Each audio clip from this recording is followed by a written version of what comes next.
ఓం నమ శాంతాయ దివ్యాయ సత్యధర్మస్వరూపిణే స్వానందామృత తృప్తాయ సుందరాయ నమో నమ. మన అమృత బిందోపనిషత్తు అమృతం అంటే ఏమిటో, మనస్సు అంటే ఏమిటో, మనస్సును ఎలా నిరోధించాలి అన్నటువంటి విషయాలని నేర్చుకున్నాం. అయితే అసలు ఆత్మ విచారణ చెయ్యవలసిన విషయమా, విచారణ చెయ్యక్కర్లేని విషయమా? ఆత్మని గురించి విచారణ చేస్తే ఆత్మ దొరుకుతుందా, అసలు విచారణ అనేది అవసరం లేదా అన్నటువంటిది ఒక సమస్య. ఎందుకంటే ఆత్మే నువ్వైనప్పుడు నువ్వు ఆత్మ గురించి విచారణ ఎలా చేస్తావు? నిన్ను నువ్వు విచారణ ఎలా చేస్తావు? లేదు, ఆత్మ వేరు నేను వేరు అనుకుంటే ద్వైతం వస్తున్నది. కాబట్టి ఆ విషయాన్ని ప్రస్తావిస్తున్నది అమృత బిందోపనిషత్తు. నైవ చింత్యం నాచింత్యం నచింత్యం చింత్యమేవ తతు పక్షపాత వినిర్ముక్త బ్రహ్మ సంపద్యతే తదా. పక్షపాత వినిర్ముక్తం బ్రహ్మ సంపద్యతే తదా అంటే ఒక విషయం మీద అభిమానం బాగా ఉన్నప్పుడు దాన్ని ప్రధానంగా చేసుకొని మాట్లాడతాం. సాధారణంగా లోకంలో మనకి కర్మకాండ మీద ఆసక్తి ఉన్నటువంటి వాళ్ళు ఉంటారు, ఉపాసనాకాండ మీద ఆసక్తి ఉన్న వాళ్ళు ఉంటారు. కేవల బ్రహ్మకాండని ఆలోచించే వాళ్ళు తక్కువ మంది ఉంటారు.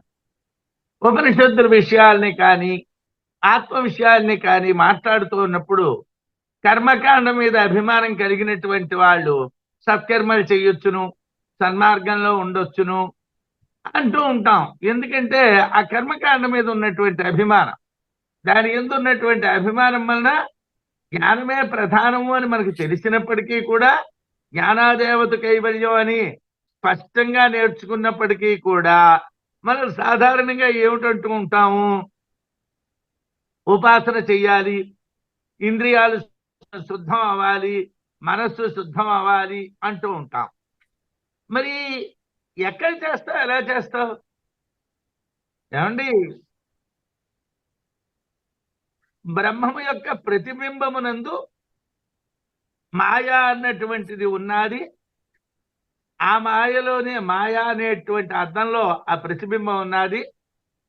అదే ఈశ్వరుడు. అంటే అసలు నువ్వు ఉపాసించడానికి ఏమీ లేదు కదా, నువ్వెవరిని ఉపాసిస్తావు?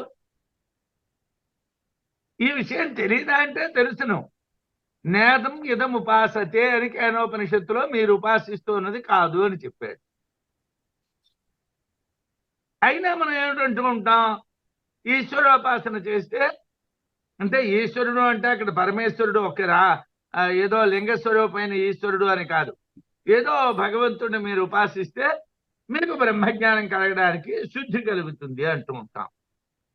అంటే ఏది శుద్ధం అవుతుందండి? అసలు మలినంగా ఏదైనా ఉందా?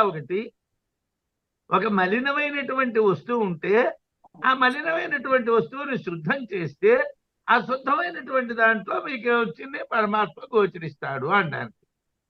ఇలా ఏమీ లేదంటావు, ఏమీ లేదంటూ ఏమండి ఉపాసన చేయాలంటారు. ఎలా సాధ్యం అండి ఇది? దీన్ని ఎలా అర్థం చేసుకోవటం? అంటే వాళ్ళు అంటున్నారు, నైవ చింత్యం నయేవ చింత్యం. నైవ చింత్యం అంటే నయేవ చింత్యం, చింత్యం నయేవ, ఆలోచించవలసినటువంటిది కాదు.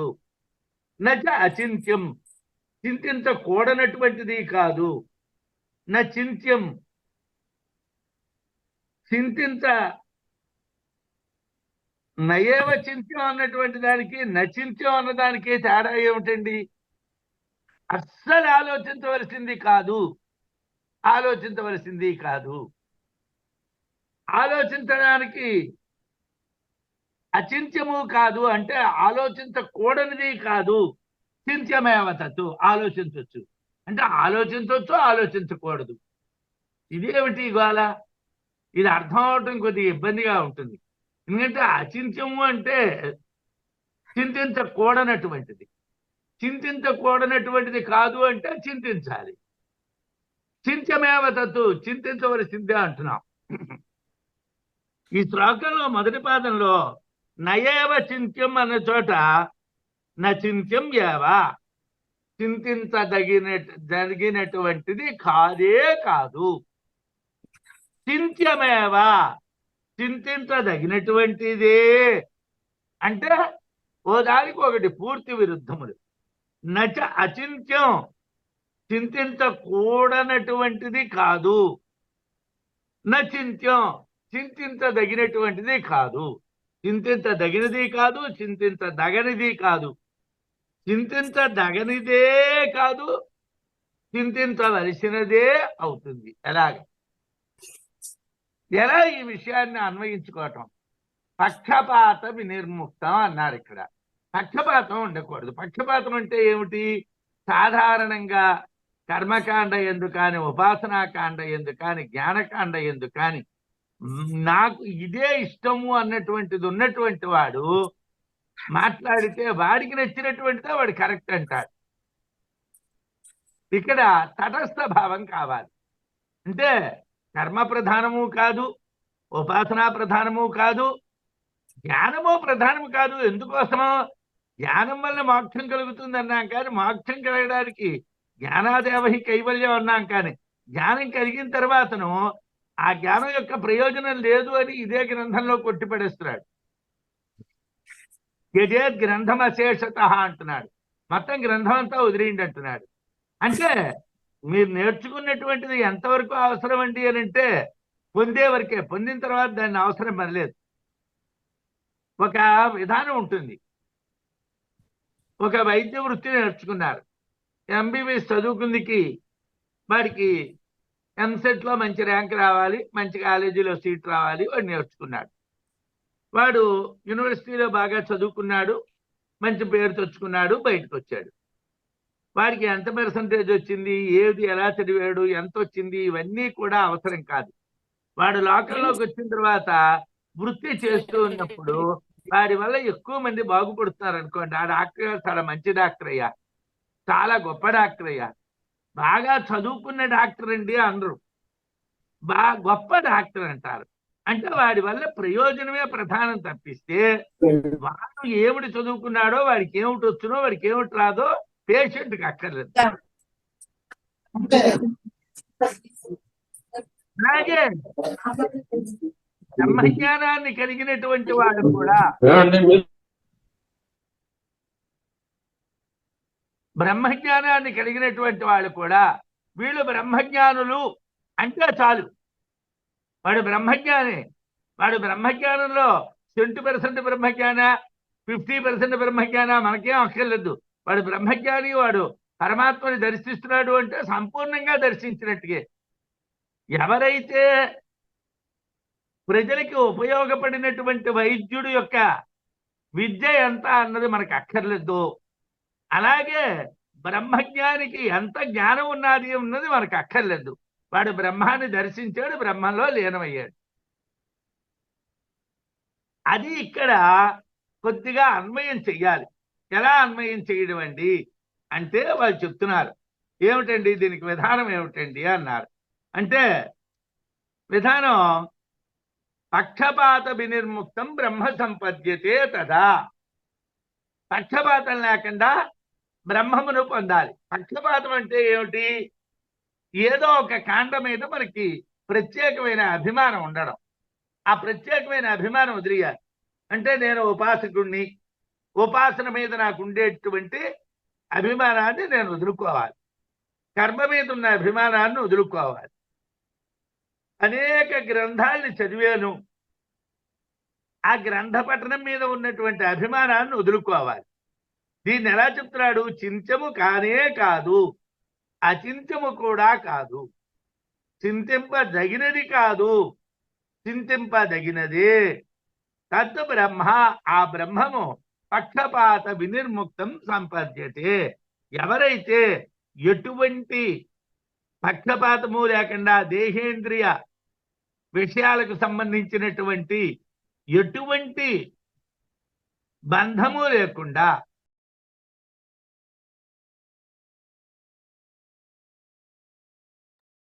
నేను అనేటువంటి భావన ఉండకూడదు. నేను అనేటువంటి భావన లేకుండా జరగాలి.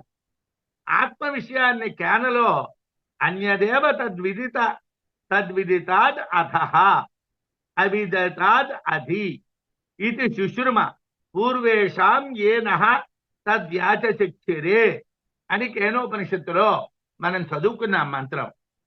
ఆత్మ తెలిసిన దానికంటే వేరు, తెలియని దానికంటే అతీతము అని మాకు మా పెద్దలు చెప్పారు.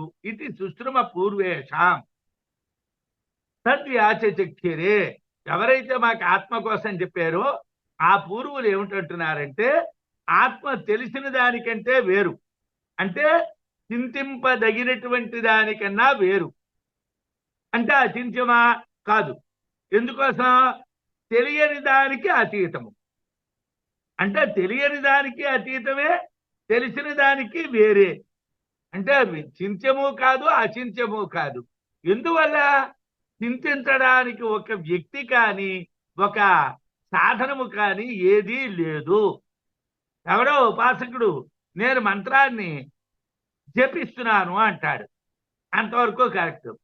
నేను ఏదో ఒక ఆంజనేయ స్వామి వారినో అమ్మవారినో ఎవరినో ఒకరిని ఉపాసిస్తున్నాను, నేను అమ్మవారిని ఉపాసిస్తున్నాను అన్నాడు.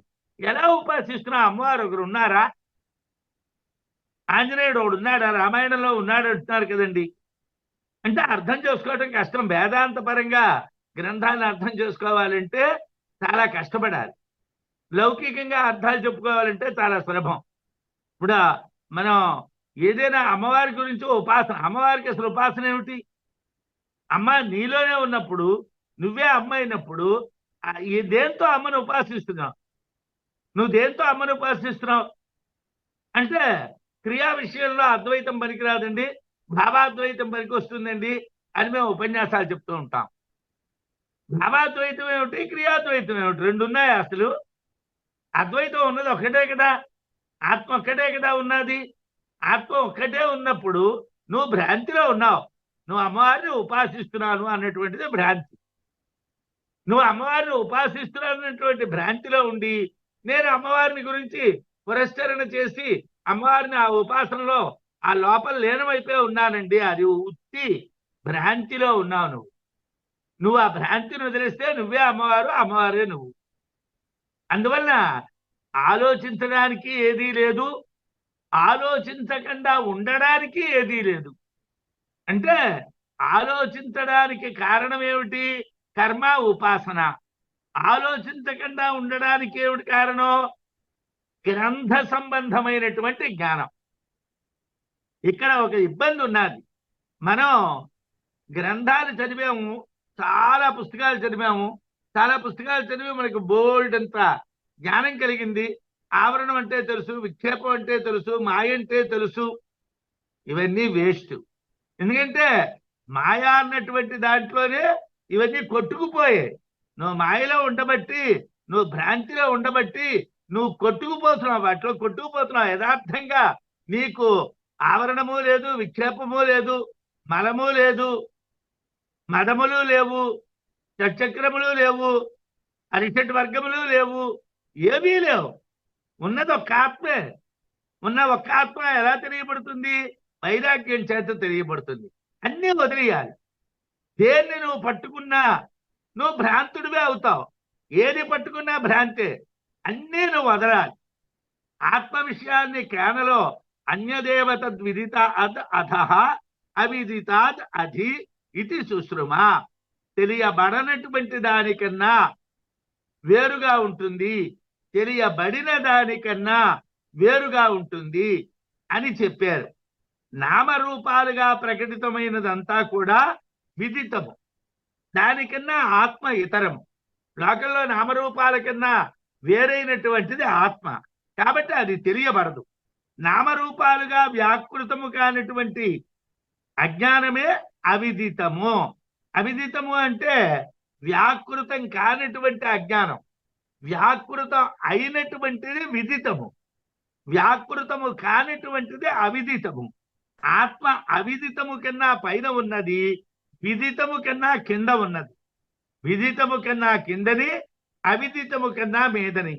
దాన్నే ఉపాసకులు ఏం చెప్తూ ఉంటారంటే మణిపూరానికి మీదన ఉంటుంది, అనాహతానికి కిందన ఉంటుంది అని చెప్తూ ఉంటారు. అనాహతము లేదు, మణిపూరము లేదు, ఏమీ లేదు. ఇవన్నీ కూడా సింబల్స్ మాత్రమే. మనం కొన్ని గుర్తులు మాత్రమే చెప్తున్నాం, కానీ ఉన్నటువంటి ఆత్మ సర్వవ్యాపకం, అంతటా వ్యాపించి ఉన్నది. నీ కాలి గోళ్ళ దగ్గర నుంచి అంతటా వ్యాపించి ఉన్నది. నరసింహస్వామి వారి యొక్క గోళ్లలో ఆత్మతత్వం ఉండి హిరణ్యకశిపుని యొక్క వక్షస్థలంలో ప్రవేశించింది. ఆత్మతత్వం సర్వత్రా ఉన్నది, గోళ్లలోనే ఉన్నది, బాణాల్లోనే ఉన్నది, లేదు కత్తుల్లోనే ఉన్నది, శరీరంలోనే ఉన్నది. జడ అజడ పదార్థములు అన్నటువంటిది లేకుండా ఆత్మ సర్వవ్యాపకమై ఉన్నది. ఆత్మ సర్వవ్యాపకము కాబట్టి అది తెలిసినటువంటిది కాదు, తెలియనటువంటిది కాదు. తెలియబడేది అల్పము, వినాశి, దుఃఖహేతువు. కాబట్టి దాన్ని విడిచిపెట్టాలి. అంటే చింత్యము అన్నటువంటిది అల్పమైనటువంటిది, ఆలోచించేది చాలా తక్కువ, నాశనము కలిగినటువంటిది, దుఃఖానికి హేతు అయినటువంటిది. కాబట్టి దాన్ని విడిచిపెట్టాలి. చింత్యము విడిచిపెట్టాలి. విదితము అల్పము, అవిదితము తెలియబడేటటువంటిది అల్పము. బ్రహ్మ దానికంటే వేరైనటువంటిది, బ్రహ్మ దానికన్నా వేరుగా ఉంటుంది.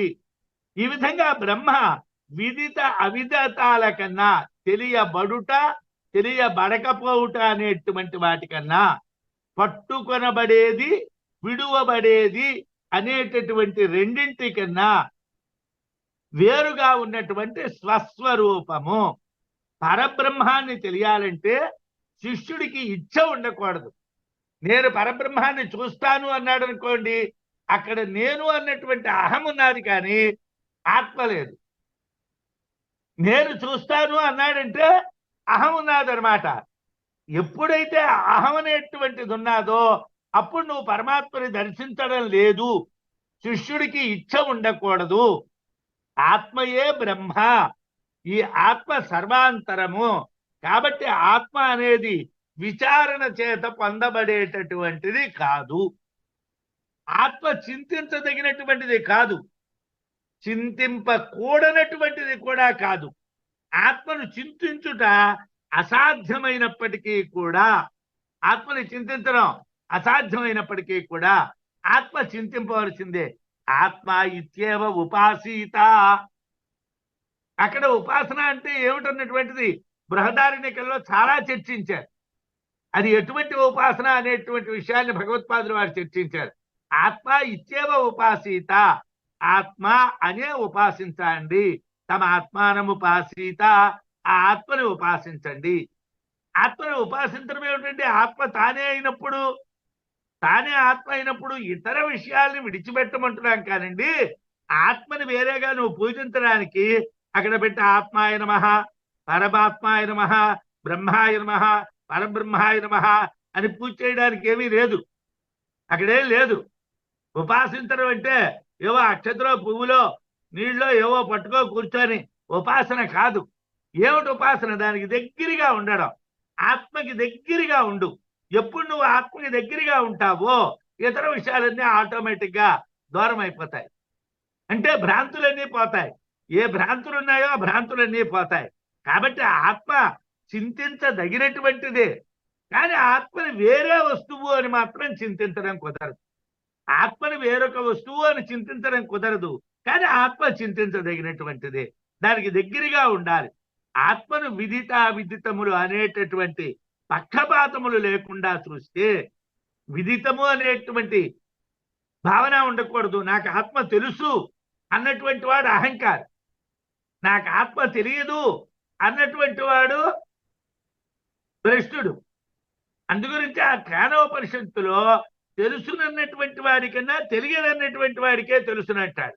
అంటే నాకు తెలియదు అంటే తెలియదని కాదు అర్థం, తెలియటానికి ఏమీ లేదు అని అర్థం. తెలియటానికి ఏమైనా ఉంటే అది తెలుస్తుందండి.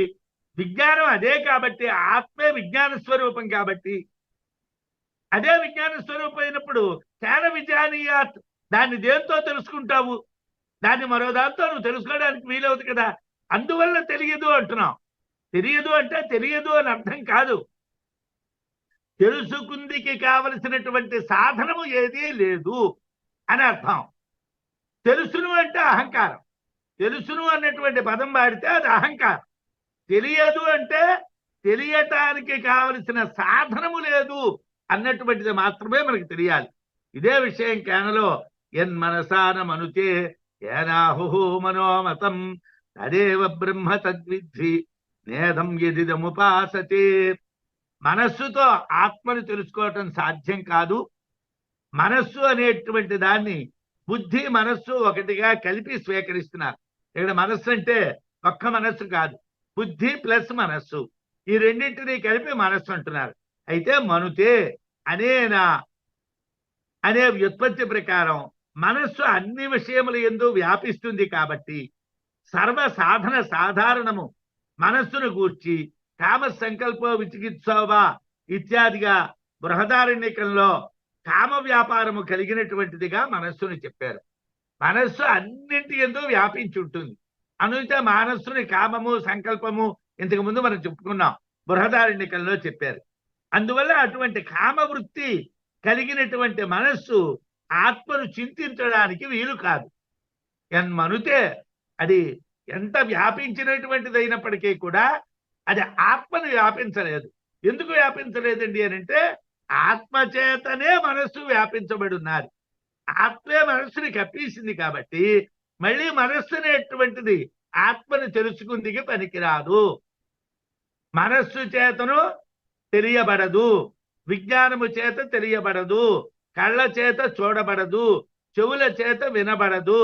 న దృష్టేహ ద్రష్టారం న శ్రుతేహ శ్రోతారం న మతేహ మంతారం న విజ్ఞాతే విజ్ఞాతారం అని మనకి బృహదారణ్యకంలో ఏ దాని వలన ఆత్మ తెలియబడదు అని చెప్పారు.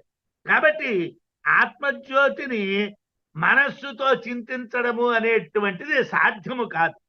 మనస్సుతో ఆత్మజ్యోతిని చింతించలేము. మనస్సును బ్రహ్మమైనటువంటి ఆత్మ విషయకంగా చేస్తుంది కనుక మనస్సును ప్రకాశింపజేసే ఆత్మను తెలియాలి. మనస్సుని ప్రకాశింపజేసే ఆత్మ మనకి తెలియాలి, కానీ మనస్సు చేత తెలియబడ్డం మాత్రం కుదరదు. ఆత్మ కంటే భిన్నంగా ఉపాధి భేదాల చేత ఈశ్వరుడు దేవతలు అనే ధ్యాన విషయం అంతా బ్రహ్మ కాదు. నేదం యదిదముపాసతే. లోకంలో చాలా మంది ఉపాసనలు చేస్తున్నాం అంటారు. మనం స్నానం చేయొచ్చు, మడి పెంచి కట్టుకోవచ్చు, మనం పీట వేసుకోవచ్చు, ఓ ఆసనం దాని మీద వేసుకోవచ్చు, దాని మీద కూర్చోవచ్చు. కూర్చొని మనం మూలాధారం నుంచి సహస్రారం వరకు వాయువుల్ని బంధించి పట్టుకో వెళ్తూ ఉండొచ్చు, వదులుతూ ఉండొచ్చు. ఇవన్నీ చేయొచ్చును, ఈ ప్రక్రియలన్నీ చేయొచ్చును, నో ప్రాబ్లం. కానీ ఏ దేవతల్ని నువ్వైతే ఉపాసిస్తున్నావో, ఈశ్వరుణ్ణి ఉపాసిస్తున్నావో అదంతా కూడా ధ్యాన విషయము. అది బ్రహ్మము కాదు, అది బ్రహ్మమే కాదు. ఆత్మ అనేటువంటిది అది కానే కాదు. నువ్వు చేస్తున్నదంతా కూడా ఓన్లీ గారిడీ వాడు చేస్తూ ఉన్నటువంటి వ్యాపారంలో నువ్వు కూడా కొంత భాగస్వామ్యంతో పనిచేస్తున్నావు. అంతే తప్పించి నువ్వు యాక్చువల్గా నువ్వు ఆత్మని పొందటం లేదు. ఆత్మని పొందినటువంటి వాడికి మూలాధారము లేదు, స్వాధిష్టానము లేదు, మణిపూరము లేదు, అనాహతము లేదు, విశుద్ధి లేదు, ఆజ్ఞ లేదు, సహస్రారము లేదు. వాడికి అంతటా ఆత్మ కనిపిస్తున్నది. సర్వభూతాత్మ భూతాత్మ. వాడికి అన్ని భూతాల్లోని అన్ని జీవుల్లోని ఆత్మ కనిపిస్తున్నది. వాడికి షట్చక్రాలు యోగాలు వాడికి అవసరం లేదు. వాడికి ధ్యాన యోగం అవసరం లేదు, జ్ఞానయోగం అవసరం లేదు, వాడికి ఏ యోగం అవసరం లేదు. అందుకే భగవత్పాదులు వారి ఆత్మజ్ఞానం తప్పిస్తే ఆత్మని దర్శించడానికి మరొకటి ఏదీ లేదు అంటారు. చిత్తవృత్తి నిరోధకమైనటువంటి ధ్యానాన్ని గురించి అంగీకరించరు.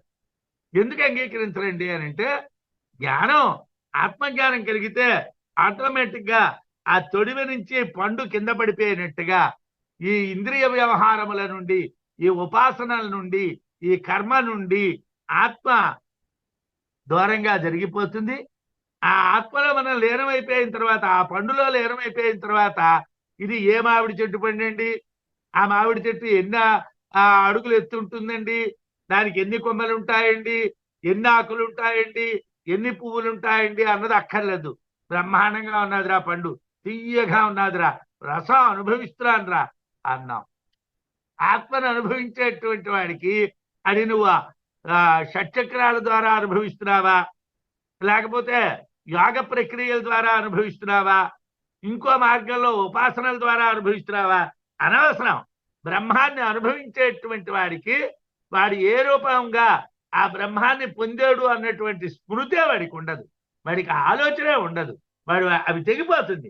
ఆ మూడికి తెగిపోయి ఆ పండే అనుభూతిలోకి వస్తుంది. కానీ ఆ మూడికేవి ఆ చెట్టు కాని ఆకులు కాని ఏవి అనుభూతిలో ఉండవు. కాబట్టి ఏదైతే ఉపాసించబడుతున్నది అని లోకంలో చెప్తున్నామో అది బ్రహ్మము కాదు. బ్రహ్మాన్ని మనస్సుతో ఉపాసించలేము. అందువల్ల ఏది చింతన చేసి మనోబుద్ధేంద్రియాలను తెలియజేస్తుందో ఆ బ్రహ్మమును చింతించుట కుదరదు.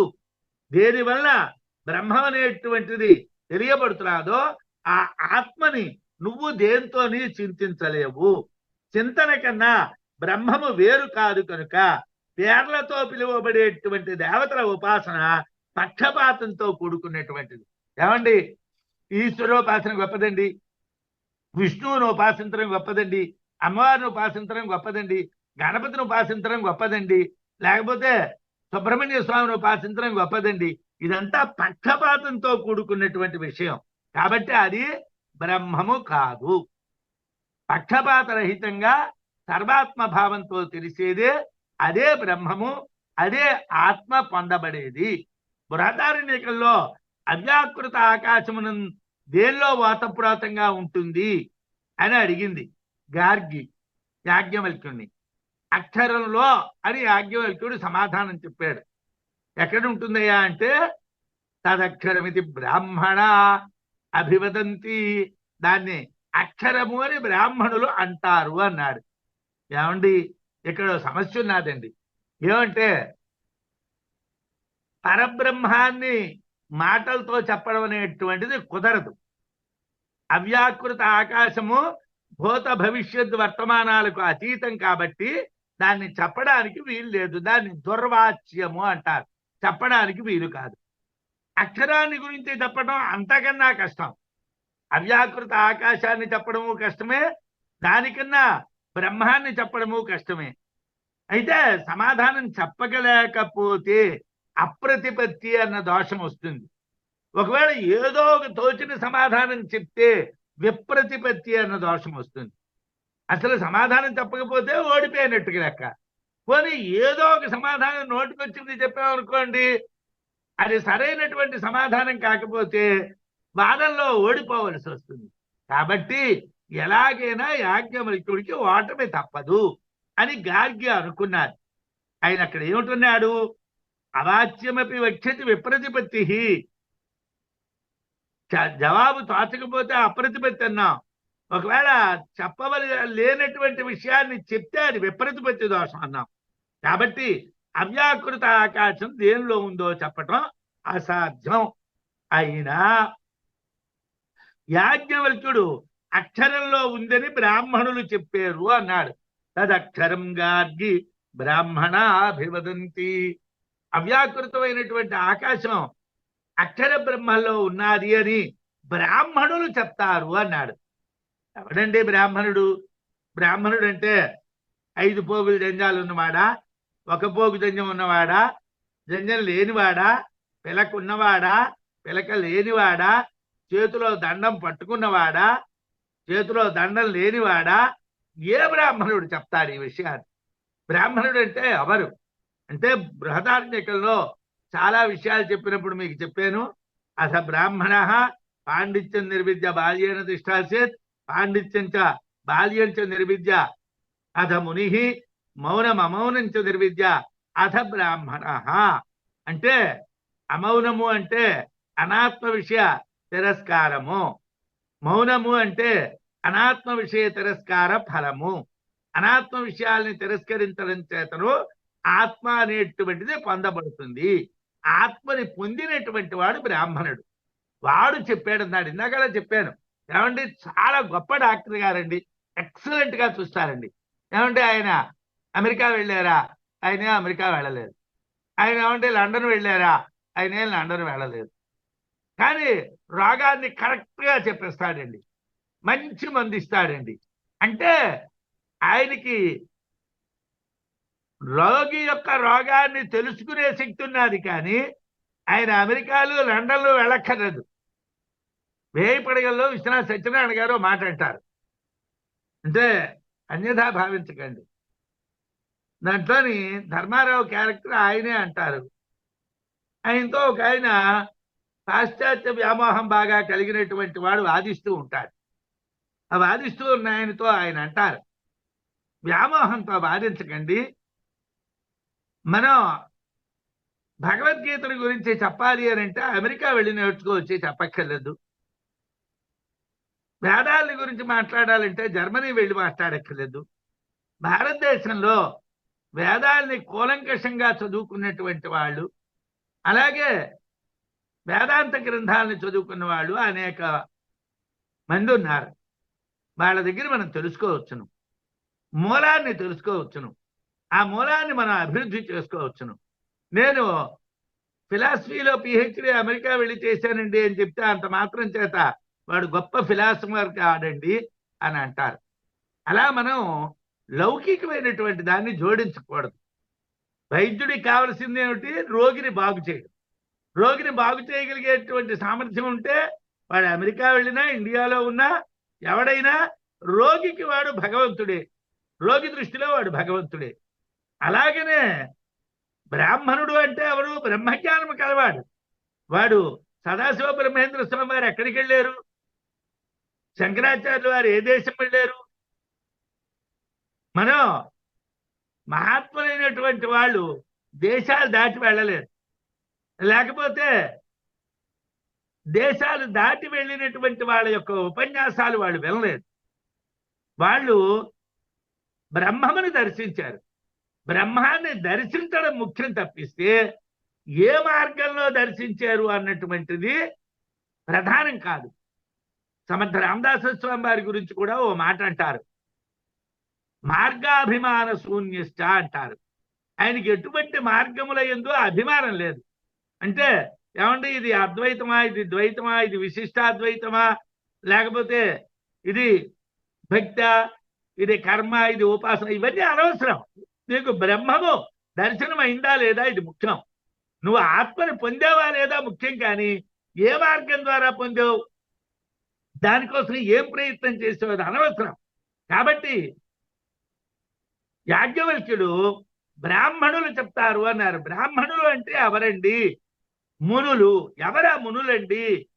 అనాత్మ విషయ తిరస్కార ఫలము పొందినటువంటి వాళ్ళు. అనాత్మ విషయ తిరస్కార ఫలాన్ని పొందిన వాళ్ళు అంటే ఆత్మని పొందిన వాళ్ళు. ఆత్మని పొందినటువంటి వాళ్ళే బ్రాహ్మణులు. వాళ్ళు చెప్తారు. అవ్యాకృత ఆకాశం దేంట్లో ఉందో చెప్పండి అని అడిగితే బ్రాహ్మణులు చెప్తారు అన్నారంటే, అంటే వాళ్ళు ఆత్మలో ఉన్నారు. బ్రాహ్మణులు అంటే బ్రహ్మవేత్తలు అనటం వలన తాను చెప్పినట్టు కాదు. అంటే యాజ్ఞవల్క్యుడు నేను చెప్తున్నాను అని అహంకారం లేదు. సమాధానం చెప్పనట్టు కాదు, అలాగని సమాధానం ఏమీ చెప్పకపోవటం కాదు. మనం మాట్లాడేటప్పుడు సాధారణంగా ఎలా మాట్లాడంటారా, పెద్దలు ఇలాగంటారండి అనాలి. అంతకే తప్పించి నేను ఇలా చెప్తున్నానండి అని అనకూడదు. నేను ఇలా చెప్తున్నానండి అని అంటే అహంకారంతో చెప్పినట్టుగా. ఇలా పెద్దలు చెప్తారండి అని అంటే పూర్వులైనటువంటి వాళ్ళు ఇలా అంగీకరిస్తున్నారు అన్నటువంటి మతం. అద్వైతాన్ని విశేష ప్రచారం చేసినటువంటి శంకరాచార్యుల వారు కూడా అద్వైతం ఇంతకు ముందే ఉంది, దాన్ని గుర్తించండి అని చెప్పారన్నారు. కానీ నేనే అద్వైత ప్రవర్తకుణ్ణి అని చెప్పలేదు. అస్థూల మన్మణు అనేటువంటి చోట అమనహ ఏతదక్షరంగా అదృష్టం ద్రష్టు అశ్రుతం శ్రోతృ అమతం మంత్రు అవిజ్ఞాతం విజ్ఞాతృ అనటం వలన బ్రహ్మాన్ని మననము చేయుట తెలియటానికి కుదరదు. దాన్ని మననం చేయటము, దాన్ని తెలియటము కుదరదు. బ్రహ్మమే మననం చేస్తుంది, ఆత్మే మననం చేస్తుంది, ఆత్మే తెలిసినటువంటిది. కాబట్టి అక్షరమునకు దేవతా ఉపాసన భిన్నత్వంతో కాకుండా ఏ ఇచ్చ లేకుండా బ్రహ్మగా ఆత్మని తెలియాలి. అంతకే తప్పించి నేను ఆలోచిస్తున్నాను, నేను ఉపాసిస్తున్నాను, నేను పొందుతున్నాను అన్నటువంటిది కాకుండా ఎటువంటి పక్షపాతము లేకుండా బ్రహ్మాన్ని మనం పొందాలి అని నైవ చింత్యం నచాచింత్యం అనేటువంటి విషయాన్ని మనకి బోధించారు. అయితే 7వ మంత్రంలో స్వరేణ సంధయేద్యోగం అస్వరం భావయేత్పరం అస్వరేణానుభావేన నభావో భావయిష్యతి. ఇది ఈ అమృత బిందూపనిషత్తులో చాలా ముఖ్యమైనటువంటి మంత్రం అని చెప్పొచ్చు. ఎందుకంటే అనంటే ఇది చాలా ముఖ్యమైనటువంటి మంత్రం. ఈ మంత్రం మీదే అమృత బిందూపనిషత్తు అంతా ఎక్కువ ఆధారపడి ఉన్నది. స్వరేణ సంధయేద్యోగం అస్వరం భావయేత్ పరం అస్వరేణానుభావేన నభావో భావయిష్యతి. శబ్ద బ్రహ్మము అనుసంధానము చేసేవాళ్ళు వాంకారమునందు నాదాన్ని అనుసంధించాలి. శబ్ద బ్రహ్మాన్ని అనుసంధానం చేసేటటువంటి వాళ్ళు వాంకారంలో నాదాన్ని అనుసంధానం చెయ్యాలి. స్వరేణ సంధయేద్యోగం అంటే వాంకారంలో ఉన్నటువంటి స్వరమునందు, స్వరం అంటే ఆ ఊ మా నాద బిందు కళలు అనేటువంటి వాటిలో నాదంలో మనం అనుసంధానం చెయ్యాలి.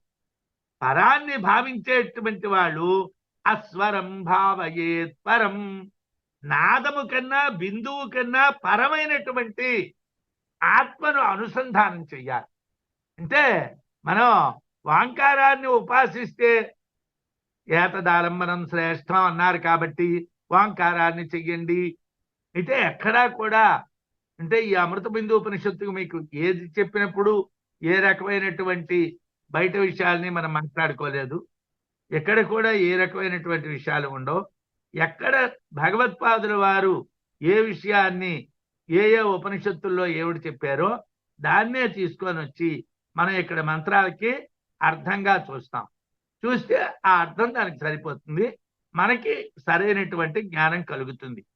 ఇక్కడ శబ్ద బ్రహ్మాన్ని అనుసంధానం చేసేటువంటి వాళ్ళు వాంకారమునందు నాదాన్ని అనుసంధానము చెయ్యాలి. పరాన్ని భావించేవాళ్ళు అంటే శబ్ద బ్రహ్మము పరబ్రహ్మము అంటే శబ్ద బ్రహ్మాన్ని అనుసంధానం చేసేటప్పుడు స్వరం కావాలి, పరబ్రహ్మాన్ని అనుసంధానం చేసేటప్పుడు స్వరం కూడా అక్కర్లేదు, స్వరం కూడా అవసరం లేదు. కాబట్టి పరాన్ని భావించేటువంటి వాళ్ళు నాదరహితంగా అమాత్రకంగా చెయ్యాలి. మాత్ర లేకుండా నాదరహితంగా ఎటువంటి స్వరము లేకుండా చెయ్యాలి. అమాత్రకంగా నాదము లేకుండా శబ్ద బ్రహ్మాన్ని అనుసంధానం చేస్తే అస్తిత్వము పరత్వము రెండూ పొందడానికి వీలు కలుగుతుంది. అస్వరేణ అనుభావేన, అస్వరేణ అంటే నాదము లేకుండా, అనుభావేన అనుసంధానం చేస్తే నభావో భావయిష్యతే. అభావము భావము, అస్తిత్వము పరత్వము అంటే శబ్ద బ్రహ్మాన్ని ఉపాసించడం వలన బ్రహ్మము అనేటువంటిది తెలియబడుతున్నది. పరబ్రహ్మము అస్వరంగా చేయటం వలన పరబ్రహ్మము తెలియబడుతున్నది. మీరు ఒక్కొక్క మెట్టు ఎక్కుతూ ఉన్నప్పుడు మనం ఓంకారం వరకు వస్తాం అంటే మిగతా మంత్రం అంతా వదిలియాలి. సాధారణంగా మంత్రాక్షరాలన్నింటినీ కూడా వాంకారంలో అనుసంధానం చేసి, వాంకారాన్ని స్వరంలో అనుసంధానం చేసి, స్వరాన్ని పరబ్రహ్మంలో అనుసంధానం చేయాలి. అంటే ఒకదాని నుంచి ఒకటి, ఒకదాని నుంచి ఒకటి, ఒకదాని నుంచి ఒకటి కలిసిపోవాలి. ఉపాసన చేసేటువంటి వాడు జీవితకాలం అంతా కూడా ఏదో మారుతయ్య నమః పాదౌ పూజయామి, సుగ్రీవశిఖాయ నమః గుల్ప పూజయామి, అంగదమిత్రాయ నమః జింఘే పూజయామి ఇలా అరుస్తూ ఉండకూడదు. ఇలా అరిస్తే ఏం ప్రయోజనం లేదు. ఏం చేయాలయ్యా, నువ్వు ఏ మంత్రాన్ని చేస్తున్నావో ఆ మంత్రాన్ని వాంకారంలోకి పట్టుకురావాలి, వాంకారంలో నాదంలోకి పట్టుకురావాలి, నాదాన్ని పరబ్రహ్మలోకి పట్టుకు వెళ్ళాలి. ఫినిష్. అన్నీ పోయాయి అనమాట. ఏమండి, దూది తీసుకొని వచ్చాం, దూది ఏం చేసాం, పరుపులో పెట్టేశాం, గుడ్డలో పెట్టేశాం, దాన్ని కుట్టేశాం. అలాగే మీరు చేస్తున్నటువంటి మంత్రాన్ని వాంకారంలో పెట్టేశారు. ఆ వాంకారంలో పెట్టేయటమే కాదు, నాదంతో దాన్ని ముందు కుట్టాము. ఆ తర్వాతను దాంట్లో దూదున్నదా, దాంట్లో ఏదో కొబ్బరి పీచున్నదా మనకు అనవసరం, మరి ఇంకేముంటున్నదన్నది మనకు అనవసరం, పడుకున్నాం దాని మీద. అలాగే మీరు మంత్రాన్నంతటినీ ఓంకారంలోని, ఓంకారాన్ని నాదంలోని, నాదాన్ని పరబ్రహ్మంలోని లీనం చెయ్యాలి. ఈ మంత్రంలో ఓంకార ఉపాసన గురించి చెప్తున్నారు. సర్వవేదాయత్పదమామనంతి తపాంసి సర్వాణి యద్వదంతి యదిచ్ఛంతో బ్రహ్మచర్యం చరంత తత్తే పదం సంగ్రహేణ బ్రవీమి ఇది ఓం అని ముండకోపనిషత్తులో చెప్తారు. సర్వే వేదా యత్పదమామన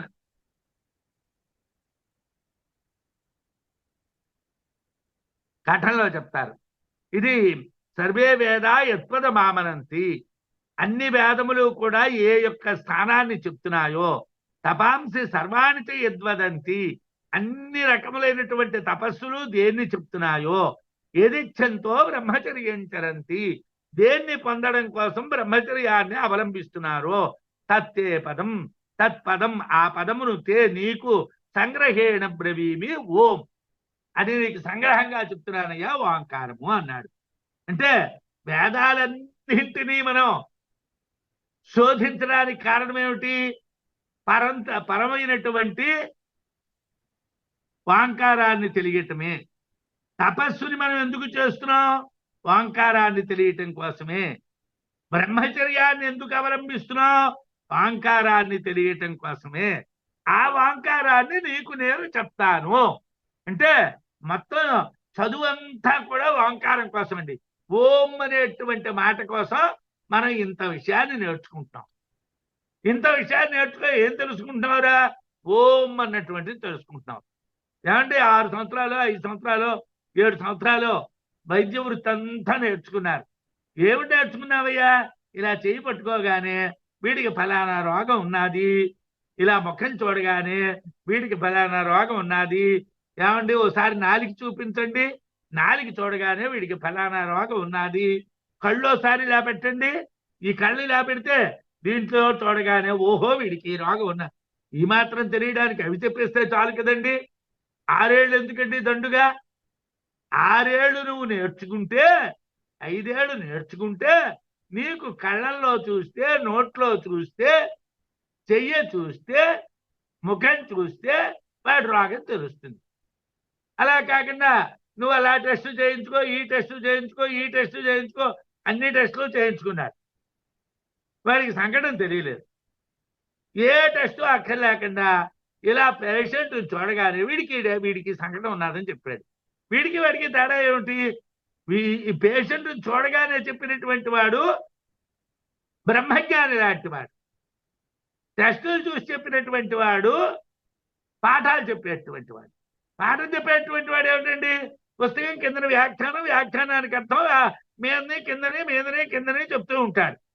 వాడికి బ్రహ్మం తెలియదు, వాడు బ్రహ్మాన్ని చూడలేదు, పొందలేదు, వాడికి ఆ జ్ఞానం లేదు. వీడి చూడగానే చెప్పిన వాడు ఏమిటండి? బ్రహ్మాన్ని పొందినట్టు వాడు. అంటే వీడికి ఆ చెయ్యకి పట్టుకుంటే వాడికి జ్వరం ఉందో లేదో తెలిసిపోతున్నారు, థర్మామీటర్ పెట్టక్కర్లేదు. వాడి ముఖం చూస్తే వాడికి జ్వరం ఉన్నదో లేదో తెలిసిపోతున్నారు. వాడిని చూడగానే వాడి రోగ లక్షణాలు వాడికి ఎలా తెలిసిపోతున్నాయండి అంటే వాడు నేర్చుకున్నటువంటి విద్య ప్రాక్టికల్. ఈ చెప్పేటువంటి వాడి విద్య థియరిటికల్ గా చదువుకున్నాడు. మాకు విజయనగరంలో ఒక వైద్యులు ఉండేవాడు. ఆయన వెళ్ళిన దగ్గర నుంచి ఆయన ఏమిటి చదువుకున్నాడో, ఏ యూనివర్సిటీలో చదువుకున్నాడో, ఎంత చదువుకున్నాడో చెప్పేవాడు. ఈ లోపల వచ్చినటువంటి పేషెంట్కి ప్రాణం పోతురాదు ఆయన అంటే చూడటం కన్నా ఆ పనే చేసేవాడు. అలా చేయడం కాదు, వాడి రోగం ఏమిటి వాడిని చూడగానే ఆహా వీడికి ఈ రోగం ఉన్నది, సరే ఇలా చెయ్యాలి. ఇంకా అవసరమైతే టెస్ట్లో ఏమిటా అన్న తర్వాత విషయం. ముందు వాడికి చేయవలసింది ఏమిటి? వాడిని చూడగానే, వాడి మాట వినగానే, వాడి ముఖం చూడగానే వెంటనే వాడికి ఈ రోగం అయ్యి ఉంటుంది అని గుర్తించగలగడం అన్నటువంటిది వైద్యుని యొక్క సామర్థ్యం.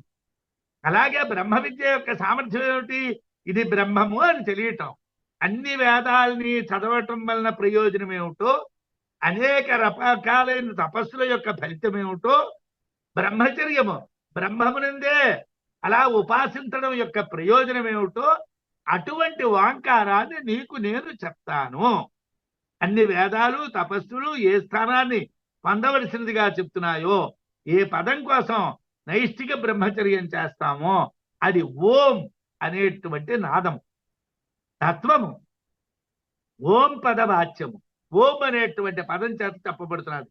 ఓం శబ్ద ప్రతీక. ఓంని శబ్ద బ్రహ్మము అంటాం. ఎందుకంటే పరబ్రహ్మాన్ని నిర్వచించలేం కాబట్టి, పరబ్రహ్మం ఇలా ఉంటుంది అని దానికి డెఫినిషన్ చెప్పలేం కాబట్టి శబ్ద బ్రహ్మాన్ని చెప్తాం. ఏతధ్యేవాక్షరం బ్రహ్మ ఏతధ్యేవాక్షరం పరం ఏతధ్యేవాక్షరం జ్ఞాత్వా యో యదిచ్చతి తస్య తతు. ఏది అక్షరమైనటువంటి బ్రహ్మమో, ఏది అక్షరమైనటువంటి పరమో, ఏది అక్షరమైనటువంటిది తెలియవలసినటువంటిదో అది తెలియడం. ఏతద్దేవాక్షరం బ్రహ్మ. ఈ వాంకారమే అక్షరమైనటువంటి బ్రహ్మ. ఈ వాంకారమే అక్షరమైన పరబ్రహ్మ. ఈ వాంకారమే తెలియబడినటువంటిది.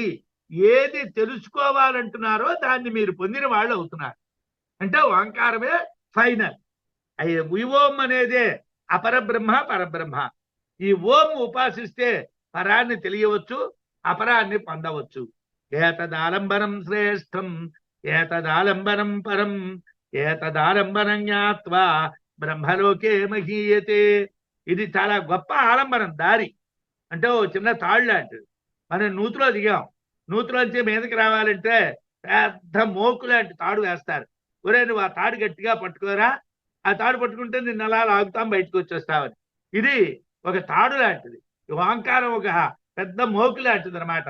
ఇది మనం నూతిలో పడిపోయి ఉన్నాం. ఈ నూతిలో పడిపోయినటువంటి మనం ఈ మోకును పట్టుకుంటే బయటకు వచ్చేస్తాం. ఏతదాలంబనం పరం. ఇదే పరమైనటువంటి బ్రహ్మాన్ని పొందించేటువంటి ఆలంబనం. ఏతదాలంబనం జ్ఞాత్వా. ఈ ఓంకారాన్ని ఖచ్చితంగా తెలుసుకొని బ్రహ్మలోకే మహీయతే. బ్రహ్మలోకంలో ఉత్తమమైనటువంటి స్థితిని మీరు పొందుతున్నారు. ఛాందోగ్యం ఉద్గీత ప్రకరణంలో ఓం ఇత్యేతదక్షరం ఉద్గీతముపాసీత. ఓం అనేటువంటి అక్షరం ఉద్గీతము, దాన్ని ఉపాసించు అని చెప్పారు. ఓం ఇత్యేతదక్షరం పరమాత్మను అభిధానం నేదిష్టం. పరమాత్మ నామాల్లో ఓం పరమాత్మకు ప్రియమైనటువంటి పేరు, ప్రియమైనటువంటి నామము. ఓమితి ఉద్గాయతి. ఓం అని ఆరంభించి సామవేదాన్ని చెప్తారు. వాగే వరకు ప్రాణసామో ఇత్యేతదక్షరముద్గీత. ఓమిత్యేతదక్షరం ఉద్గీత.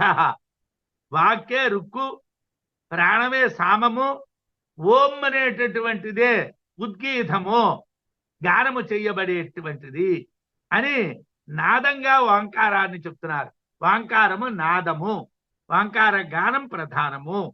దేవతలు మృత్యు చేత భయాన్ని పొందినటువంటి సమయంలో రయీ విద్యాం ప్రావిశంఛందోభి ఆచ్ఛాదయన్ ఛాందోగ్యంలో చెప్తారు. వాళ్ళు వేదాల్లో దూరిపోయారట. వేదాల్లో దూరిపోతే చావు ఉండదు అని చాలా మంది అంటూ ఉంటారు. వేదాన్ని నిత్యం అధ్యయనం చేసినట్టుగైతే మృత్యు ఉండదు అని. దేవతలు దాంట్లో దూరారట. దూరినప్పటికీ కూడా వేదాలచే ఆచ్ఛాదించుకున్నారు కనుక వాటికి ఛందస్సులు అని పేరు. అంటే చెది ఆచ్ఛాదయతి అంటే కప్పివేసి ఉంచుతుంది. వేదాలు మనని కప్పి ఉంచుతాయి కాబట్టి, మృత్యువుకి దొరకకుండా ఉంచుతాయి కాబట్టి వాటికి ఛందస్సులు అని పేరు. అయినప్పటికీ మృత్యు వాళ్ళని గుర్తించిందట. అమ్మ బాబోయ్, నీటిలో ఉన్నటువంటి చేపని మీదనున్నటువంటి పక్షి గుర్తించినట్టుగా వేదాల్లో ఉన్నటువంటి ఈ దేవతల్ని మృత్యు అనేటువంటి వాడు చూసి పట్టుకుందాం అనుకున్నాడు. అప్పుడు వాళ్ళు ఏం చేశారట? స్వరమేవ ప్రావిశన్ అంటే వాళ్ళు ఓంకారంలో ప్రవేశించారు. అంటే ఓంకారంలోకి వెళ్ళిపోయారు. ఇంకా వాళ్ళని మరి బయటికి లాగడం శక్యం కాదు. వాళ్ళు ఎప్పుడైతే వేదాల్లో ఉన్నారో వాళ్ళకి మృత్యు ఉన్నది. ఓంకారంలో ఉన్నప్పుడు మృత్యువు లేదు, అజ్ఞానం లేదు. ఏతదక్షరం ఏతదమృతమభయం తత్ప్రవిశ్య దేవా అమృతాభయాభవన్. ఇది అక్షరమైనటువంటి అమృత స్వరూపమైనటువంటి అభయమైనటువంటి స్వరము కాబట్టి ఈ ఓం అనేటువంటి స్వరంలో ప్రవేశించి వాళ్ళు అమృతులైపోయారు, అభయులైపోయారు అని చెప్పాడు. అమృతము అభయమైనటువంటి స్థితిని పొందారు.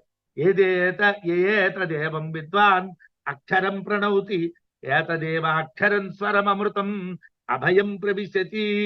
ఏ విద్వాంసుడు ఓంకారాన్ని ఉపాసిస్తాడో అతడు స్వరము, అమృతము, అభయము అయినటువంటి అక్షరంలో ప్రవేశిస్తాడు. అంటే ఓంకారానికి స్వరము స్వరము స్వరము అని చెప్తారు. స్వరేణ సంధయోద్యోగం అని చెప్పడం. స్వరం అంటే ఓంకారం. ఎందుకు ఈ ఓంకారానికి ఇంత ప్రాశస్త్యం అండి అని అంటే, ఈ ఓంకారంలోనే మొత్తం అంతా కూడా ఉన్నది. బ్రహ్మాన్ని నువ్వు పొందడం అనేటువంటిది ఈ శబ్ద బ్రహ్మమైనటువంటి ఓంకారంలోనే పొందాలి. పరబ్రహ్మాన్ని చెప్పడానికి వీలు కాదు. ఇదిగో నువ్వు ఇలా పరబ్రహ్మాన్ని పొందాలి అని చెప్పడానికి వీలు కాదు. పరబ్రహ్మాన్ని పొందడమే, ఆటోమేటిక్ గా నేనే పరబ్రహ్మము అని తెలియటమే. అంతకు తప్పించి పరబ్రహ్మము నేనే అని ఎలా తెలియడం అండి అని అంటే దానికేమీ దారి అంటూ ఉండలేదు. శబ్ద బ్రహ్మాన్ని తెలియడం కోసం వాళ్ళు చెప్తున్నారు, ఎవరైతే ఓంకారాన్ని ఉపాసిస్తారో ఏతదేవం విద్వాన్ అక్షరం ప్రణౌతి. ఈ ఓంకారాన్ని ఎవరైతే ఉపాసిస్తారో ఏతదేవ అక్షరం స్వరం అమృతం అభయం ప్రవిశతి. ఈ అక్షరమే స్వరము, అమృతము, అభయము. దానికి ఎందుకు ప్రవేశిస్తున్నాడు? స్వరము, అమృతము, అభయము అయినటువంటి అక్షరంలో ప్రవేశిస్తారు. ఈ ఓంకారం అమృతం మాత్రమే కాదు, స్వరస్వరూపము. దీంట్లో ఉన్నటువంటి నాదం, బిందువు చాలా ముఖ్యమైనటువంటివి. అందుగురించే ఉపనిషత్తుల్లో అమృత నాదోపనిషత్తు అని ఒకటి ఉన్నది, అమృత బిందూపనిషత్తు అని ఒకటి ఉన్నది. ఓన్లీ అకార ఉకార మకారాలకే ప్రాశస్త్యం లేదు. అకార ఉకార మకారములు ఓ అయ్యే ఓం అయ్యాయి కాబట్టి అదే ఓం కాదు. దాంట్లో ఉన్నటువంటి స్వరము అంటే నాదము, బిందువు వెరీ ఇంపార్టెంట్. ఆ రెండింటినీ బాగా తెలియాలి. అది స్వరస్వరూపం. అందువలనే అమృత బిందూపనిషత్తులో స్వరేణ సంధయేద్యోగం అని ఓంకారోపాసన చెప్పారు. ఓంకారంలో ఉన్నటువంటి స్వరాన్ని ఉపాసించాలి అని చెప్పారు. ప్రణవాన్నే ఉద్గీతాని, ఉద్గీతనే ప్రణవం అని చెప్పారు. ఈ ప్రణవం ఆదిత్య స్వరూపము అని కూడా చెప్తున్నారన్నమాట. ముండకంలో ప్రణవో ధను శిరోష్యాత్మ బ్రహ్మత లక్ష్యముచ్యతే అనేటువంటి మంత్రంలో ప్రణవ ఓంకార ధను. ప్రణవము అంటే ఓంకారం, ఓంకారము ధనుస్సు. ప్రణవం అంటే ఓంకారం, ధనుస్సు. యథా విశ్వాసరం లక్ష్యేతరస్య ప్రవేశ కారణం తథా ఆత్మసరస్య అక్షరే లక్ష్యే ప్రవేశ కారణం ఓంకార. లక్ష్యంలో బాణం ప్రవేశించాలి అని అంటే ధనుస్సు ఉండాలి. ధనుస్సులో బాణాన్ని పెట్టి మనం దేన్ని కొట్టాలనుకుంటే దాన్ని కొడితే అక్కడికి వెళ్తుంది. అలాగే ఆత్మ అనేటువంటి బాణంలో అక్షరం అనేటువంటి లక్ష్యంలో ప్రవేశించడానికి ఓంకారం కారణం. అక్షర పరబ్రహ్మాన్ని మనం పొందాలి అంటే ఏం చేయాలయ్యా? ఆత్మ అనేటువంటి బాణంలో ఓంకారం అనేటువంటి శరాన్ని పెట్టి కరెక్ట్ గా కొడితే ఈ ఓంకారం వెళ్ళి ఆ పరబ్రహ్మాన్ని తగులుతుంది. నువ్వు ఆ లక్ష్యాన్ని ఛేదించినటువంటి వాడు అవుతావు. ప్రణవేనహి అభ్యస్యమానేన సంస్క్రియ మానః తదాలంబనం అప్రతిబంధేన అక్షరో అను అవతిష్టతే. ఓంకారం అభ్యాసంతో సంస్కరించబడినటువంటి జీవాత్మ ప్రణవాలంబనము కలిగినటువంటి వాడే నిరాటంకంగా అక్షరంలో ఉండగలడు. అంటే ఓంకారాన్ని అభ్యసించి దానివల్ల సంస్కరించబడినటువంటి ఆత్మ, జీవాత్మ ప్రణవం అనేటువంటి ఆలంబనాన్ని పొంది, అంటే ఒక ఓతకర్రని పొంది నిరాటంకంగా అక్షర బ్రహ్మలో ఉంటుంది. అందువలన ప్రణవోపాసన అక్షర పరబ్రహ్మాన్ని పొందిస్తుంది. ఓంకారాన్ని ఉపాసిస్తే అక్షర పరబ్రహ్మాన్ని మనం పొందగలము. ఓంకారంలో అకార ఉకార మకారాలు ఉన్నాయి. అకారో నయతే విశ్వం, ఉకారశ్చాపి తైజసం, మకారశ్చ పునః ప్రాజ్ఞం, నామాత్రే విద్యతే గతి. అకారం విశ్వుణ్ణి పొందిస్తుంది, ఉకారం తైజస్సుని పొందిస్తుంది, మకారము ప్రాజ్ఞుని పొందిస్తుంది. అంటే అకారం జాగ్రత్త అవస్థ, ఉకారం స్వప్నావస్థ, మకారం సుషుప్త్యావస్థ. అమాత్ర అంటే బీజభావక్షయాత్ అమాత్ర యందు వాంకారే గతి న విద్యతే. వాంకారంలో ఎటువంటి చలనము ఉండదు, ఎందుకంటే అది అమాత్ర. బీజభావక్షయాత్, దాంట్లో ఏ బీజములు లేవు, అన్ని బీజాలు కూడా నశించిపోయాయి కాబట్టి అకారము నశించిపోయింది, ఉకారము నశించిపోయింది, మకారము నశించిపోయింది. అవి బీజములు. సాధారణంగా ఉపాసన చేసేవాళ్ళు సబీజమైనటువంటి ధ్యానము, నిర్బీజమైన ధ్యానము అని చేస్తూ ఉంటారు. ఇవన్నీ కూడా ఏమిటంటే గురువులు వాళ్ళకు ఉన్నటువంటి మార్గాల్ని బట్టి శిష్యులకు ఉపదేశం చేసేటువంటివే కానీ యథార్థంగా ఇవన్నీ మనకు అవసరం కాదండి. బీజభావం క్షయమైపోవటం చేతను అమాత్ర యందు, మాత్ర లేనటువంటి ఓంకారమునందు గతిహీన విద్యతే అంటే గమనము లేదు. జాగ్రత్త స్వప్న సుషుప్తి సంబంధము ఏమాత్రము ఉండదు. ఓంకారంలో అకార ఉకార మకారాల్ని దాటిపోయిన తరువాతను నాదము బిందువు అనేటువంటి చోట జాగ్రత్త అవస్థ లేదు, స్వప్నావస్థ లేదు, సుషుప్తి అవస్థ లేదు. నాద బిందువుల యందు ఈ మూడు అవస్థలు లేవు, తురీయావస్థే ఉన్నారు. శుద్ధ బ్రహ్మంలో ఇది విలీనం అవుతుంది. అమాత్రను శుద్ధ బ్రహ్మము అన్నారు. అమాత్ర అంటే అకార ఉకార మకారాలకు అతీతమైనటువంటి నాద బిందు స్వరూపమైనటువంటిది. ఇది శుద్ధమైనటువంటి బ్రహ్మము అని చెప్పారు. అమాత్ర చతుర్థో అవ్యవహార్య ప్రపంచోపశమశివ అద్వైత ఏవం ఓంకార ఆత్మ సంవిశంతి అని మాండూక్యంలో చెప్తారు. అంటే మాత్రలు లేనటువంటి ఓంకారము ఆత్మే, అకార ఉకారములు లేనటువంటి ఓంకారము ఆత్మే. అంటే స్వరము, నాదము, బిందువు అనేటువంటిది ఆత్మే. అది వ్యవహార గోచరం కాదు, అది మన కళ్ళకు కనిపించదు. స్వరం కాని, నాదం కాని, బిందువు కాని మన కళ్ళకు కనిపించవు. ప్రపంచం చల్లారినటువంటి శుభప్రదమైనటువంటి రెండవది లేనటువంటి పరబ్రహ్మముగా స్వస్వరూప స్థితి కలుగుతుంది. అంటే ఎప్పుడైతే మీరు స్వరాన్ని, మీరు ఎప్పుడైతే నాదాన్ని, మీరు ఎప్పుడైతే బిందువుని ఉపాసిస్తారో, అకార ఉకార మకారాలు ఓంకారం కాకుండా దాంట్లో ఉన్నటువంటి స్వరాన్ని, దాంట్లో ఉన్న నాదాన్ని, దాంట్లో ఉన్న బిందువుని మీరు ఉపాసించినట్టుగైతే స్వస్వరూప స్థితి కలుగుతుంది, పరబ్రహ్మాన్ని పొందుతారు. ప్రణవోచ్యపరం బ్రహ్మ ప్రణవశ్చ పరస్మృత అని ప్రణవమే అపర బ్రహ్మము. అంటే బ్రహ్మము కన్నా వేరైనటువంటి శబ్ద బ్రహ్మము. ప్రణవశ్చ పరస్మృత, ప్రణవమే పరబ్రహ్మము కూడా అని ఓంకారాన్నే సగుణ నిర్గుణ బ్రహ్మస్వరూపంగా చెప్పారు. అమాత్రో అనంతమాత్రశ్చ ద్వైతశ్చోపశమశివ. ఓంకార విదిత, మాత్రలు లేనటువంటిది, అనంతమైనటువంటి మాత్రలు కలిగినటువంటిది, ద్వైత భేదం లేనటువంటిది, మంగళప్రదమైనటువంటిది ఓంకారము. ఇది తెలిసినటువంటి వాడిని ముని అంటారు. అందువలన మాత్రలతో కూడినటువంటి శబ్ద బ్రహ్మము అమాత్రము పరబ్రహ్మము. అకార ఉకార మకారాలతో కూడుకున్న దాన్ని శబ్ద బ్రహ్మం అంటాం. అమాత్రలు అంటే నాద బిందువులతో కూడుకున్నటువంటి దాన్ని పరబ్రహ్మము అంటాము. నృసింహ ఉత్తర తాపిన్యోపనిషత్తులో ఓంకారంలో ఉన్నటువంటి 4 పాదాలు స్థూల సూక్ష్మ బీజ సాక్షులతో చతురాత్మ అన్నారు. ఓంకారంలో 4 పాదాలు చెప్పారు. స్థూలము, సూక్ష్మము, బీజము, సాక్షి. వాటిని చతురాత్మ అన్నారు. విశ్వ తైజస ప్రాజ్ఞ తురియ. ఇవి 4 ఏమిటి? స్థూలము విశ్వము, సూక్ష్మము తైజసము, బీజము ప్రాజ్ఞము, సాక్షి తురీయము. ఆ ఊ మా అర్ధమాత్రలు ఋగ్వేద, యజుర్వేద, సామవేద, అధర్వ వేదాలని తో చూడాలి. అకారం ఋగ్వేదం, ఉకారం యజుర్వేదం, మకారం సామవేదం, బిందువు నాదము అధర్వ వేదం, బిందువు వేదముల కన్నా అతీతమైనటువంటిది. ఇక్కడ ప్రణవం అంటే బ్రహ్మపదాన్ని 4 పాదాలుగా చెప్పారు. 4వ పాదం అర్ధమాత్ర, చతుర్థమాత్ర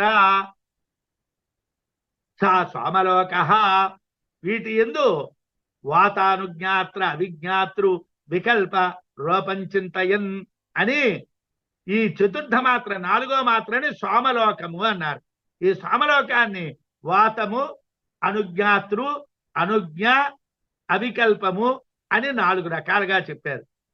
మాత్ర మంత్రాల్ని ప్రతి మాత్రలుగా చేసి వాత, అనుజ్ఞాతృ, అనుజ్ఞ అవికల్పంగా భావించాలి.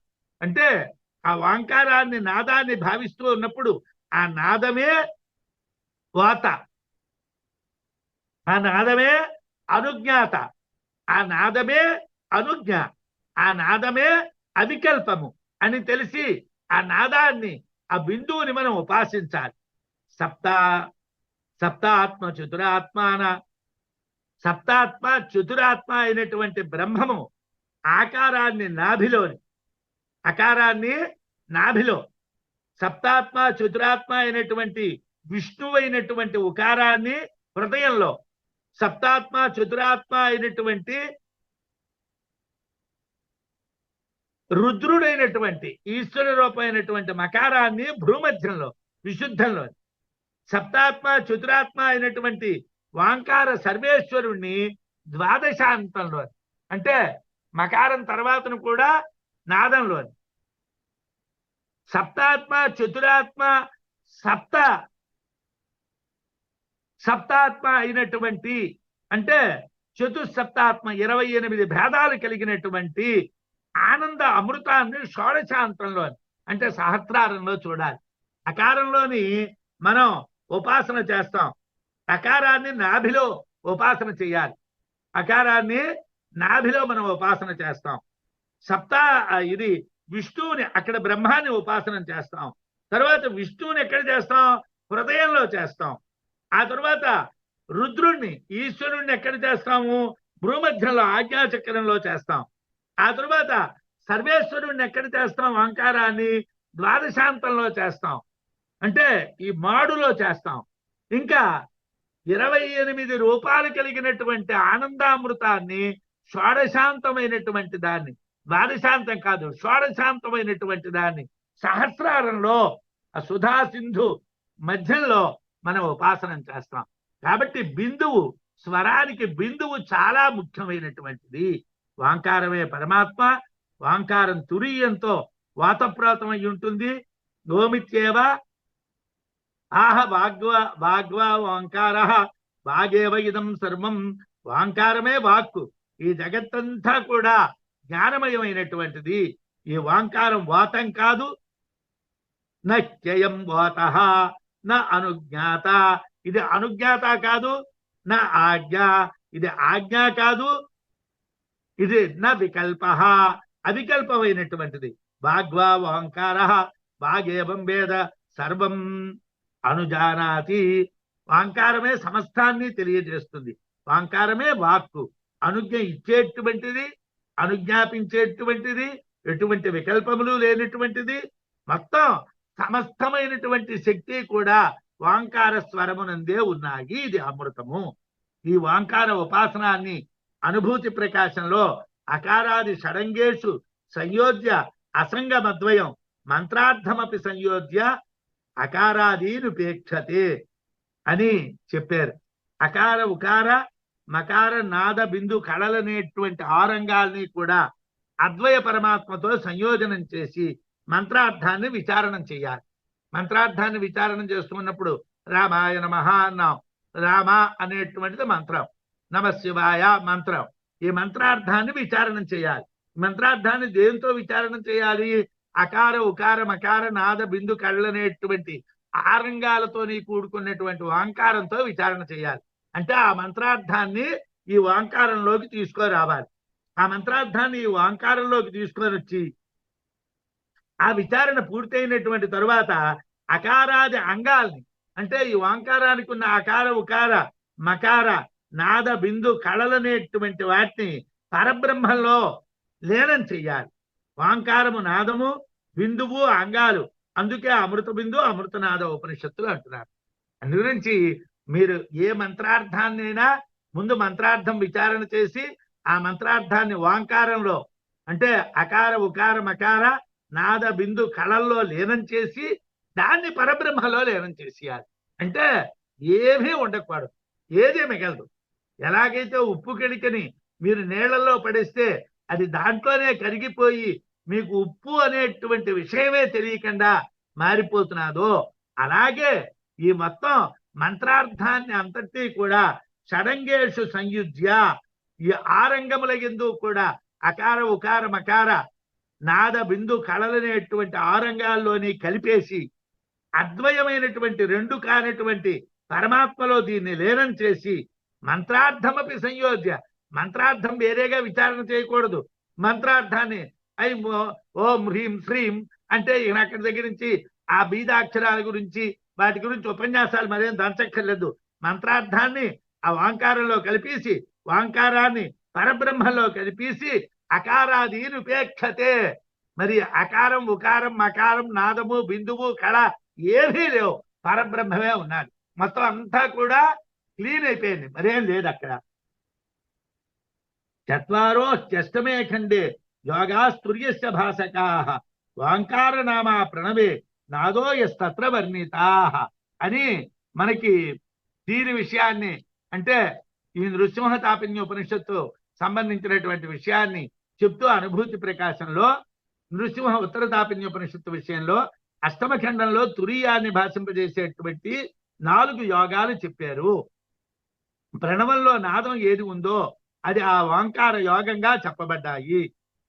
ఓంకార అనుజ్ఞాతృ అనుజ్ఞాతై అవికల్ప వాతానుజ్ఞాతృ అనుజ్ఞాతై అవికల్ప ఇతీరిత బాధై యోగాభిన్నాస్యు అభయం బ్రహ్మతైర్భవేత్ అనేటువంటి అనుభూతి ప్రకాశ వాక్య ప్రకారము వాత అనుజ్ఞాత అనుజ్ఞ అవికల్పము అనేటువంటి 4 భేదాలతో 4 యోగాలు ఉన్నాయి. వాటి చేత భయరహితమైనటువంటి బ్రహ్మాన్ని పొందాలి. వాతాన్ని, వాతం ద్వారా లోపలున్న అనుజ్ఞాతను, తరువాత అనుజ్ఞను, అనుజ్ఞ తర్వాతను అద్వయమైనటువంటి వికల్పము లేనటువంటి ఉపద్రష్ట అయినటువంటి పరమాత్మని పొందాలి అని చెప్తున్నారు. అందువలన స్వరం ఓంకారం చాలా ముఖ్యమైనటువంటిది. ఓంకారాన్ని ఎవరైతే ఉపాసిస్తారో, దాంట్లో ఉన్న బిందువును ఉపాసిస్తారో వారు పరబ్రహ్మాన్ని పొందుతారు అని మనకి తెలియబడుతున్నది. ఇది మనం 7వ మంత్రాన్ని తెలుసుకున్నాం. స్వస్తి.